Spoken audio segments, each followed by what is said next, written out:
গণেশকে আমরা বাঙালিরা ঠিক গুরুগম্ভীর দেবতা হিসেবে ভাবার আগে ঘরের ছেলে হিসেবেই আপন করে নেই।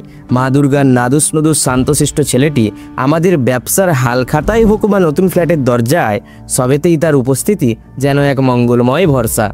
আমরা তার জন্মের যে গল্পটা শুনে বড় হয়েছি সেটাও আমাদের সবার জানা। কিভাবে মা পার্বতী নিজের গায়ের ময়লা দিয়ে এক পুত্র সন্তানকে জন্ম দিলেন এবং তাকে দ্বাররক্ষীর দায়িত্ব দিলেন। মায়ের আজ্ঞা পালন করতে গিয়ে শিবের সাথে গণেশের যুদ্ধ হলো এবং মহাদেব ক্রোধে তার মস্তক ছেদন করলেন।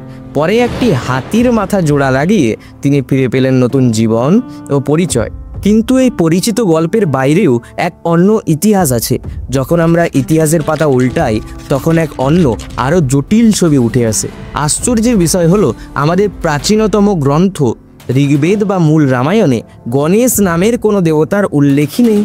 এর উত্তর খুঁজতে আমাদের প্রবেশ করতে হবে তন্ত্র এবং প্রাচীন ধর্মসূত্রের জগতে, যেখানে দেবাদিদেব মহাদেব, শ্মশানচারী, ভূত প্রেত পিশাচদের অধিপতি, তার অনুচর এই শিবগণদের মধ্যেই ছিল বিনায়ক নামের এক বিশেষ শ্রেণী। যাজ্ঞবল্ক স্মৃতির মতো গ্রন্থ বলছে এই বিনায়কদের কাজই ছিল মানুষের শুভ কাজে বিঘ্ন সৃষ্টি করা। আর এই বিঘ্নকারী শক্তিদের যিনি নেতা ছিলেন, যিনি এই শক্তিদের চালনা করতেন, তাকেই বলা হতো গণপতি। তাই এক সময় মানুষ গণেশের পুজো করত ভয় পেয়ে। তিনি ছিলেন ভয়ঙ্কর বিঘ্নকর্তা, যিনি বিঘ্ন ঘটান বা সৃষ্টি করেন।